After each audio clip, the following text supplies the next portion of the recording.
மானஸ் பக்கங்கள். Hi friends, இது மாலிகாவின் கேளுங்க கதை கேளுங்க. மானஸ் எழுதிய மலரே மௌனமா, அத்தியாயம் 17. செல்வத்திடம் பேசிவிட்டு அழைப்பை துண்டித்த செந்தில் தன் இளவல்கரை முறைத்தான். என்ன ஆச்சண்ணா என்றனர் இருவரும் கோரஸாக. இப்போ காசி அண்ணன் வண்டியில மலரோட திங்ஸ் எல்லாம் எடுத்துக்கிட்டு வருதாம். அதையெல்லாம் அண்ணனோட ரூம்ல வைக்க போகுதாம். என்ன பார்த்துக்க சொல்லிச்சு அண்ணன். ஐயோ, போச்சு போச்சு. அவர்கள் இருவரையும் சேர்த்து கழுத்தோடு இறுக்கி தன் மேல் சாய்த்து இருவர் தலையிலையும் கொட்ட ஆரம்பித்தான். விஷம் விஷம், இல்லாத வேலையை பார்த்து வச்சு இப்போ அவகிட்ட நான் சாக போறேன், இடியட்ஸ் என்றான். அண்ணா அண்ணா விடுண்ணா, வலிக்குது. சாரி அண்ணா, தெரியாம பண்ணிட்டோம், ப்ளீஸ் அண்ணா. 2 பேரும் கெஞ்சினார்கள். என்னடா சொல்ற என்றார் அமுதா. உனக்கே பதறதில்ல என்றான் செந்தில் அவரிடம். அதில்லடா, காசி திங்ஸ் மட்டும் எடுத்துக்கிட்டு வரான்னா இவங்க 2 பேரும் எதில் வர்றாங்க? அவரை வெட்டவா குத்தவா என்ற ரீதியில் பார்த்தான் செந்தில். என்னடா கேட்டதுக்கு பதில் சொல்லாம முறைக்கிற? உங்க மூத்த மருமக புல்லட்ல வரணும்னு ஆசைப்பட்டுச்சாம், 2 பேரும் அதில் வர்றாங்க என்றான் கோபமாக. ஓ சரி சரி என்று விட்டு எதுவுமே நடக்காதது போல் சென்று விட்டார். நல்ல அம்மா வந்து வாச்சிருக்கு என்று முணுமுணுத்து கொண்டே தன் தம்பியையும் தங்கையையும் பார்க்க அவர்களோ பாவமாக அவனை பார்த்து கொண்டிருந்தனர். அதை கண்டு சிரித்து கொண்டே அவர்கள் இருவரின் நடுவில் அமர்ந்தான். இருவரின் தோள் மீதும் கை போட்டு தன்னோடு அணைத்து கொண்டான். விடுங்க, பார்த்துக்கலாம், என்ன பெருசா பண்ணிட போறா, அப்படியே பண்ணாதான் என்ன, நம்ம மலருதானே என்றான். அவர்களும் இப்பொழுது சிரித்தார்கள். ஆனா அண்ணா, எனக்கு கொஞ்சம் சந்தோஷமாதான் இருக்கு. ஏன் பவி? எனக்கு என்னவோ மலர் கூட அண்ணன் சந்தோஷமா இருக்கும்னு தோணுது என்றான் அவனும் புன்னகையோடு. ஆமா அண்ணா, மலர் இனி நம்ம கூடவே இருக்கணும்னு நினைக்கிறப்போ ஜாலியாக தான் இருக்கு. என்னதான் எங்ககிட்ட எப்பவும் வம்பு பண்ணாலும் எங்க மேலே எப்பவும் அதுக்கும் பாசம் அதிகம் என்றான் சூர்யா. சிறிது நேரத்தில் செல்வமும் மலரும் வீட்டிற்கு வந்து விட்டார்கள். இருவரும் புல்லட்டில் வந்து இறங்கியது அவ்வளவு அழகாக இருந்தது. எதுக்கு இப்போ இதில் வந்தீங்க, வண்டியில் வர முடியாதா கடுகடுப்பாக கேட்டார் சிவலிங்கம். இல்லை மாமா, புல்லட்டு வேணும்னு நான் தான் கேட்டேன். அதுக்கு யாராச்சும் ஆளை விட்டு எடுத்துக்க முடியாதா? இப்படி ஊரெல்லாம் பார்க்க வரணுமா? இதில் என்ன மாமா இருக்கு? கார் இல்லாதவங்க எல்லாம் 2 வீலரில் தானே போவாங்க. இது என்ன அவ்வளோ பெரிய தப்பா? வீட்டிற்குள் மருமகளாக நுழையும் முன்பே இருவருக்கும் வாக்குவாதம் தொடங்கிவிட்டது. சிவலிங்கத்தின் முகத்தில் தெரிந்த அதிருப்தி மலருக்கு கோபத்தை வரவழைத்தது. அவசியம் எங்களை வெளியிலேயே நிற்க வச்சு இப்படி திட்டணுமா மாமா? அவர் ஏதோ பதில் சொல்ல வர அதற்குள் தங்கமணியும் அமுதாவும் ஆரத்தி தட்டோடு வந்துவிட்டனர். அதில் அமைதியாகிவிட்டார் சிவலிங்கம். மலரு, 2 பேர் பொருத்தமும் அம்சமா இருக்கு. இப்படி எல்லாரும் பார்க்க வந்தா கண்ணு பட்டுடும் இல்ல, அதுக்கு தான் சொல்றாரு என்றார் தங்கமணி. அதன் பிறகு மலர் எதுவும் பேசவில்லை. சிவலிங்கத்தின் பார்வை செல்வத்தை தொலைக்க அவனோ அவர் பக்கம் திரும்பவே இல்லை. தன் செல்போனில் எதையோ பார்த்து கொண்டு இருந்தான். மலர் பதிலுக்கு பதில் பேசியதை கண்டிக்காமல் அவன் இருந்தது அவருக்கு கோபம் வந்தது. இனி இவளை பேசவிட்டு இவன் வேடிக்கை பார்க்க போகிறானா என்று தனக்குள் கேட்டுக்கொண்டார். இருவருக்கும் ஆழம் கரைத்து வீட்டிற்குள் அழைத்து பூஜை அறையில் விளக்கேற்ற கூற அனைத்தையும் சந்தோஷமாக செய்தாள் மலர். பெரியவர்களிடம் ஆசீர்வாதம் வாங்கினார்கள். செந்தில் இருவரையும் மனநிறைவோடு பார்த்து கொண்டு இருந்தான். சின்னம்மா எங்க? புருவம் சுருக்கி கேட்டாள். அமுதா பதில் சொல்லும் முன், ஒரு வேலையை திருவண்ணாமலை வரைக்கும் போயிருக்காரு மலரு என்றான் செல்வம். ஓ சரி மாமா என்றாள். இங்கே இருந்தாலும் இல்லாவிட்டாலும் அவனுக்கு தெரியாமல் எதுவும் நடக்காது என்று அவளுக்குத்தான் தெரியுமே. சரி, 2 பேரும் ரூமுக்கு போங்க தங்கமணி கூறினார். வா என்று விட்டு செல்வம் முன்னே செல்ல அவனை தொடர்ந்து செல்லும் முன் சூர்யாவையும் சாம்பவியையும் ஒரு பார்வை பார்த்து புருவம் ஏற்றி இறக்கி கிண்டலாக சிரித்துவிட்டு சென்றாள். அப்போதே அவர்களுக்கு பீதி கிளம்பியது. அறைக்குள் நுழைய கண்களை அகல விரித்து பார்த்தாள் மலர். என்ன அப்படி பார்க்குற? யாரையுமே ரூமுக்குள்ளே விடாமல் எப்படி மாமா இவ்வளவு நீட்டாக ரூமை மெயின்டைன் பண்ணுற? எப்போதும் போல் அவனிடம் சிறு புன்னகை மட்டுமே.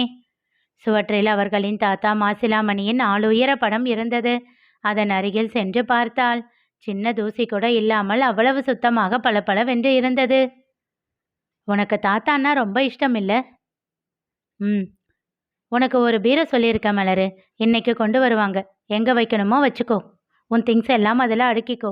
வேற ஏதாச்சும் தேவைன்னாலும் என்கிட்ட சொல்லு. சரி மாமா. அவள் பார்வை அந்த உடைந்த கிராமபோனிடம் சென்றது. அதன் அருகில் சென்று தொட்டு பார்த்தாள். சாரி மாமா, நானும் செந்திலும் அன்னைக்கு அப்படி பண்ணியிருக்க கூடாது. இதை சரி பண்ணவே முடியல இல்ல? வருத்தத்தோடு கேட்டாள். பரவாயில்ல விடு, நீங்களும் சின்ன பிள்ளைங்க தானே. ஓ, இப்போதான் தெரிஞ்சதா சின்ன பிள்ளைங்கன்னு? அன்னைக்கு அவனை எப்படி போட்டு அடிச்ச? பாவம் தெரியுமா அவன்? இப்போ நினைச்சாலும் எனக்கு உடம்பெல்லாம் நடுங்குது. இல்ல மலரு, நானே தாத்தாவோட இழப்ப தாங்க முடியாம இருந்தேன். அது வரைக்கும் அவர் கை வளவிலேயே இருந்துட்டேன். அவர் இல்லாம உலகமே வெறுமையா ஆன மாதிரி ஒரு ஃபீல். யாருமே இல்லாத மாதிரி ஒரு தனிமை. அவர் யூஸ் பண்ண திங்ஸ் தான் எனக்கு துணை. அது உடைஞ்சதும் தான் அவ்வளோ கோபம் எனக்கு. அதை விட என்ன கேட்காம ரூமுக்குள்ள வந்தது தான் முதல் கோபம். அது நாங்க என்று ஏதோ சொல்ல வந்தவள் வாயை இறுக்கமாக மூடிக்கொண்டாள். அவள் முகமும் இறுக்கத்தை தழுவி இருந்தது. செல்வம் மேஜை மேலிருந்த எதையோ சரிபார்த்து ஒரு பையில் எடுத்து வைத்து கொண்டிருந்தான். மீண்டும் பார்வையை சுழற்ற அவள் கண்களுக்குள் விழுந்தது அந்த அழகான ஊஞ்சல். அவள் மனதின் இறுக்கம் மறைந்தது. ஆசையாக அதனை பார்த்து கொண்டிருந்தாள். என்ன ஆச்சு மலரு? சிரித்தாள் அவள். எல்லாம் இந்த ஊஞ்சலுக்கு ஆசைப்பட்டுதானே மாமா. ஆனா கடைசி வரைக்கும் நான் இதில் உட்காரவே இல்லை தெரியுமா? அவள் சொல்லி கொண்டிருக்கும் போதே அவளை அலைக்காக அப்படியே தூக்கி இருந்தான் செல்வம். என்ன பண்ற மாமா? அவன் பதில் சொல்லாமல் அப்படியே ஒரு குழந்தையைப் போல அவளை தூக்கிச் சென்று அந்த ஊஞ்சலில் அமர வைத்தான். மாமா என்றாள் கண்கள் விரித்து. கண்கள் சிமிட்டி புன்னகைத்து விட்டு அகன்றவனின் கையை பிடித்து நிறுத்தினாள். நான் ஆசைப்படுற போயெல்லாம் இதில் உட்காரலாமா மாமா?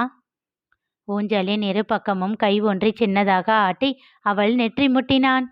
நானே மொத்தமும் உனக்கு தான். அப்போ உனக்கு இல்லாத உரிமையா? ஆழ்ந்த குரலில் கேட்டான். அவன் வார்த்தைகளில் அவள் உடல் அப்படியே சிலிர்த்தது. மாமா என்றவளுக்கு குரல் வெளியில் வரவில்லை. அவளிடம் இருந்து விலகி சென்று தன் வேட்டி சட்டையை மாற்ற ஆரம்பித்தான். நன்றாக சாய்ந்து அமர்ந்து அவனை ரசிக்கத் தொடங்கினாள். உடை மாற்றிவிட்டு கண்ணாடி முன் நின்று தலை சீவத் தொடங்கினான். கண்ணாடி வழியே அவளை பார்க்க அவள் அவனையே வைத்த கண் எடுக்காமல் பார்த்து கொண்டிருப்பதைக் கண்டு புன்னகைத்தான். மாமா, இப்போ நீ பேசுனது எனக்கு ரொம்ப பிடிச்சிருக்கு. அடிக்கடி இப்படி பேசுறியா? ட்ரை பண்ற மலரு. ஆனா தானா வந்தாதான் நல்லா இருக்கும். கரெக்டு தான். சரி, எனக்கு கொஞ்சம் வேலை இருக்கு. போயிட்டு மதியம் சாப்பாட்டுக்கு வந்துடுவேன். சரி மாமா. அப்போ நான் கிளம்பவா? அழகா இருக்க மாமா. சின்னதாக சிரித்து விட்டான். தேங்க்ஸ் மலரு. தாத்தா என்ன இப்படி தான் கொஞ்சுவார். அதுக்கப்புறம் நீ தான் இப்படி அடிக்கடி சொல்கிற. நேற்றுலேருந்து எத்தனை தடவை சொல்லிட்ட? அவள் புன்னகைத்தாள். சரி, நான் போயிட்டு வரேன். இப்படி சொல்லக்கூடாது மாமா. வேற எப்படி சொல்லணும்? என்கிட்ட வந்து எனக்கு ஒரு முத்தம் வச்சுட்டு அப்புறமா சொல்லிட்டு போகணும். ஓஹோ என்று விட்டு அவளிடம் வந்தான். அவள் எதிர்பார்க்காத நொடியில் அவளிடையில் இரு கைகளையும் வைத்து கொஞ்சமாக முன்னால் இழுத்து அவள் கன்னத்தில் அழுத்தமாக முத்தம் வைத்தான். அவன் செயலில் சொக்கிப்போனாள் அவள். கண்கள் மூடி மௌன நிலைக்கு சென்றிருந்தாள். போயிட்டு வரேண்டி என்று அவள் காதோரம் கிசுகிசுத்து விட்டு அங்கிருந்து வெளியேறியிருந்தான் செல்வம். அவளுக்குத்தான் தன் நிலைக்கு திரும்ப சில நிமிடங்கள் ஆனது. உணர்வு மீண்டு கண்கள் திறக்க அவன் அங்கே இல்லை என்பதை உணர்ந்தாள். அப்படியே சாய்ந்து கண்கள் மூடிக்கொண்டாள்.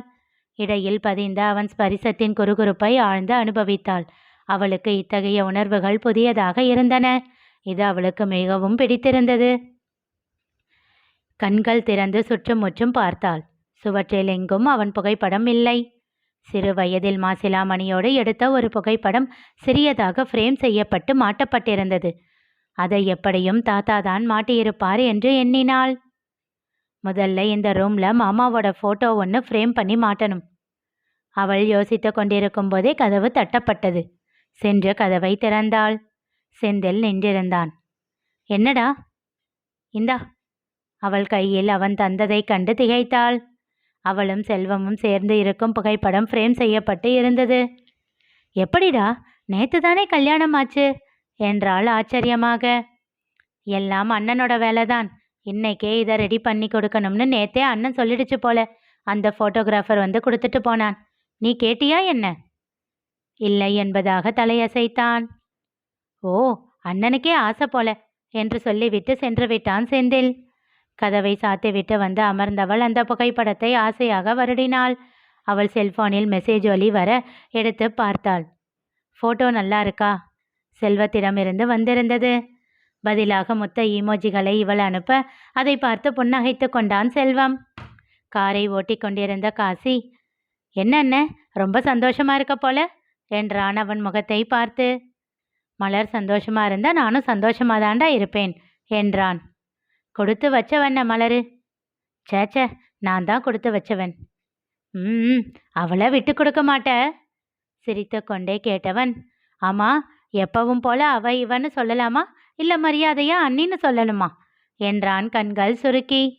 அது அவகிட்டயே கேட்டுக்கோ, அவ இஷ்டம்தான் என்றான் செல்வம் சின்னதாக சிரித்தபடி. அதே நேரம் வீட்டில் சாம்பவியையும் சூர்யாவையும் அண்ணி என்று அழைக்கச் சொல்லி மிரட்டி கொண்டிருந்தாள் மலர். இனி நிகழப்போவது என்ன தெரிந்து கொள்ள தொடர்ந்து கேளுங்க, கதை கேளுங்க. மீண்டும் சந்திப்போம்.